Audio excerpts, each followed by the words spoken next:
Arturs Karins. Paldies, priekšsēdētāji. Man mājās ir suns. Mans suns nesen paņēma desu no galda un noēda. Jautājums ir, kurš ir vainīgs pie tā, ka suns noēda desu? Vai suns ir vainīgs, ka viņš seko savai dabai? Vai drīzāk es esmu vainīgs pie tā, ka paēdis es nenovācu desu un nenoliku atpakaļ leduskapī? Pasaules finanšu tirgi, eiro vērtība ikdienas krīt. Kas pie tā ir vainīgs? Daudzi kolēģi saka, ka spekulanti ir vainīgi, tirgus ir vainīgi, ka uzbruk eiro valūtai un pazemina tās vērtību. Es, kolēģi, piedāvāju domu, ka varbūt tirgus nav vainīgs, bet tirgus drīzāk norāda uz pamatvainu, uz pamatcēloni.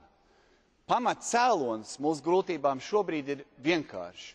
Eiropas valstis ilgstoši dzīvo pāri saviem līdzekļiem, izdodot pulk vairāk naudas nekā tās spēj pelnīt.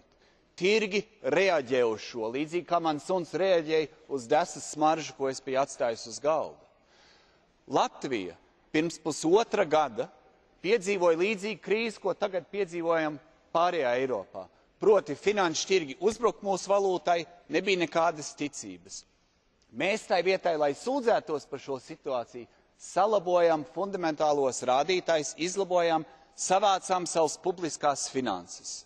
Es uzskatu, ka Eiropas 2020 stratēģijai, ja mēs gribam, ka tai ir nozīmes, mums ir kā pirmo jāliek galveno uzsvaru uz to, ka Eiropas valstīm ir jāsavalda savu publiskie izdevumi, lai ieņēmumi būtu samērīgi ar izdevumiem, kas atjauninātu uzticību, mazinātu krīzi un nomierinātu finanšu tirgus. Paldies jums!